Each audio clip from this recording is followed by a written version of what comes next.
What's up mga ka-guys, no? So, what's up mga kamadlang people? So, magandang araw po sa inyong lahat mga ka-guys. So, sa ngayon po ang ating topic ngayon is paano po magtanggal ng watermark sa CapCut at saka sa TikTok. So, ito po ang aking ituturo ngayon mga ka-guys dahil po doon po sa may Facebook, di ba bawal po doon ang watermark ng CapCut at saka TikTok. So, sa ngayon po mga ka-guys, ito po ang topic na ituturo ko sa inyo. So, bago po tayo mag-start niyan mga ka-guys, sa hindi pa po nakapag-subscribe ng aking YouTube channel, pa-subscribe po ng aking YouTube channel, Annalyn Barelio, bilang isang OFW vlog.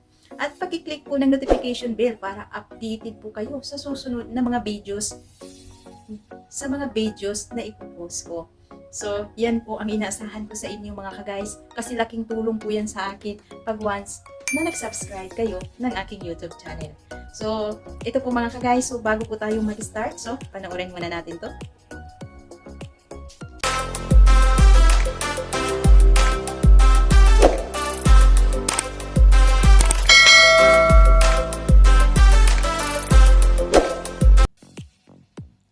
So, mga ka-guys, ang unang ko pong ituturo is yung CapCut po. Kung paano po magtanggal ng watermark sa CapCut.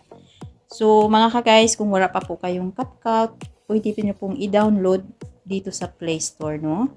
So, katulad nito, Play Store, no? So, pindutin nyo na lang po yung Play Store at isi-search nyo po yung CapCut. So, di ba? CapCut. So, di ba? So, dahil po ay meron na po akong CapCut. So, meron na po akong CapCut mga ka-guys. So, pupunta lang po tayo sa CapCut. Dahil po meron na po akong CapCut. So, punta tayo sa CapCut, no? So, ganun po ang resulta sa CapCut, no mga ka-guys. So, nakikita nyo dyan ang new project. So, makikita nyo dyan ang new project. So, pipindutin lang po natin itong new project. So, ayan. So, maghanap po tayo ng videos, mga ka-guys, na pwede nating itanggalan ng watermarks. For example, ito pong video na ito, mga ka-guys, hindi na po tayo maghanap ng maraming video. So, itatry po natin itong video ko. So, pindutin po natin yan. Nakikita nyo sa baba, mga ka-guys, meron po siyang add. So, i-add nyo lang po yan. So, ganun na po siya, mga ka-guys. So, diba, nakikita nyo. So, dito po mga ka-guys, ipanoorin po natin, no. So, ganun po siya mga ka-guys. So, diba? So, diba sa pinaka-last niya mga ka-guys, meron pong nakalagay CapCut. So, diba? Diba sa kahit saan po talaga yan, bawal yan na merong CapCut sa labas. Ito po yung sinasabi kong watermark. So, kailangan po natin yung tanggalin. So, pindutin lang po nating pinaka-last, itong ending. So, makita nyo itong ending. So, diba ganun na siya? So, sa baba, meron po siyang delete mga ka-guys. Pindutin nyo na lang po itong delete. So, nakita nyo na pong delete. So, ganun na po. So, panoorin po natin, no? So, yan na po yan siya. So, pagkatapos nyan, diba wala na. So, nakikita nyo yung arrow sa taas mga ka-guys. So, pindutin po natin yan para po mag-export siya doon sa ating mga gallery. Sa ating gallery. Para napupunta sa gallery na wala na po siyang watermarks. Ito po. So, antayin lang po natin mga ka-guys hanggang umabot po siya ng 100% para po nandoon na siya sa ating gallery. So, nakita nyo yung done. So, pipindutin nyo na lang po itong done. So, diba? So, ganun na po. So, punta po tayo sa ating gallery mga ka-guys, no? Titingnan po natin sa ating mga galleries kung nandoon na po ang ating tinanggal ng ating watermarks dito sa CapCut. So, punta tayo sa gallery. So, diba nakikita nyo? Number 1 talaga siya mga ka-guys, no? So, diba? So, panoorin natin mga ka-guys. So, i-play natin. So, diba? So, diba nakikita nyo mga ka-guys? So, tingnan po natin hanggang matapos po. So, antay-antay lang po mga ka-guys, no? So, diba wala na po siyang CapCut mga ka-guys? So, ganun lang po kadali mga ka-guys magtanggal po ng watermark sa CapCut. So, yun po mga ka-guys. So, diba nakita nyo na mga ka-guys? So, punta po tayo sa TikTok.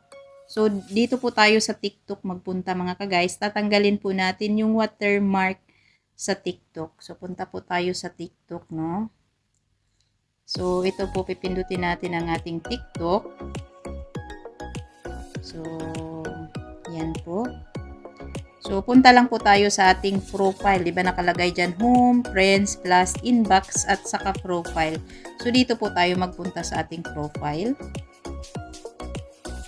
So, pagkatapos po yan siya mga ka-guys. So, ayun. So, mag-add po tayo no, mga ka-guys. So, i-try natin to ulit mga ka-guys. So, mamili tayo dito sa ating TikTok, no? So, i-try natin to mga ka-guys yung maganda. Charot.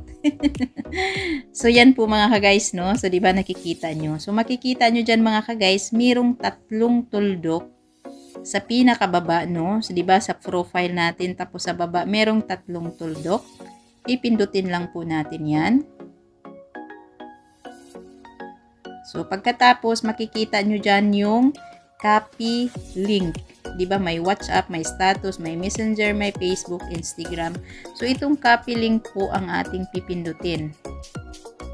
So, nag-copy to clipboard na po. So, diba, nag-copy clipboard na po. So, nasa ano na po yun siya mga ka-guys. Nag-copy na po yun siya. So, punta lang po tayo sa ating Google. So, dito, i-press natin ang Google. So, press po natin yun, no? So, search po natin yung Snaptik TikTok downloader. So, makikita nyo po dyan, no? So, meron po ako dyan na Snaptik TikTok downloader. So, press po natin yan. So, kita nyo pinakauna yan na yun. Meron nakalagay TikTok video download. So, pindutin ulit po natin yung TikTok video download.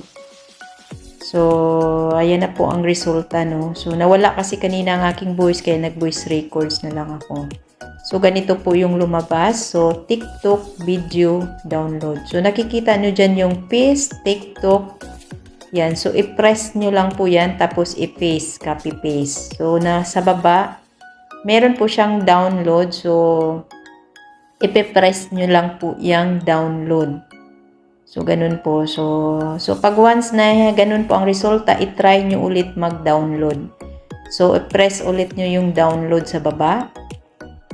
So, ganun ang resulta. So, ulitin nyo ulit na i-download. I-press ulit yung download. So, file again, download again. So, press. So, di ba nakikita nyo, download, file downloaded. So, nandoon na po yun mga ka-guys sa inyong mga gallery. So, makikita nyo na po yun yan sa inyong mga gallery. So, nawawala na po yan. So, punta po tayo sa ating gallery, no? So, titingnan po natin ang tinanggalan natin ng watermark sa ating TikTok, no? So, nagkaroon po ng ano. So, hindi po ito ganito mga ka-guys, no? So, nagkamali po yung pindot ko. So, back tayo sa ating gallery mga ka-guys. Pasensya po mga ka-guys ha. So, back tayo sa ating gallery. So, dito na po ang ating gallery mga ka-guys. So, ito na po yung pinakauna. So, ang una po yan is CapCut. So, plus pangalawa yung TikTok. So, titingnan po natin ng video mga ka-guys ha kung meron pa rin po yung TikTok. So, titingnan po natin. So, di ba mga ka-guys? Ganun po mga ka-guys. Di ba wala na pong TikTok sa last? Wala na pong TikTok nakalagay. Kasi mga ka-guys, pag sa Facebook or dito po sa YouTube, di ba bawal po yung mga watermarks. Kaya po tayo, ingat-ingat po tayo mga ka-guys. Kailangan po talaga nating tanggalin ang ating mga watermarks. So, ganun po siya mga ka-guys. So, ganun lang po mga ka-guys, kadali magtanggal ng watermarks sa TikTok at sa CapCut. So, di ba? Napaka-easy lang po mga ka-guys once napanood nyo ng buo ang aking video. Sana po nagustuhan nyo ang aking video at huwag mong kalimutan mag-comment down para po malaman ko kung ano po ang inyong nasa isip, kung ano po ang inyong masasabi sa aking video. Ayan, maraming salamat po and God bless sa lahat. Bye-bye!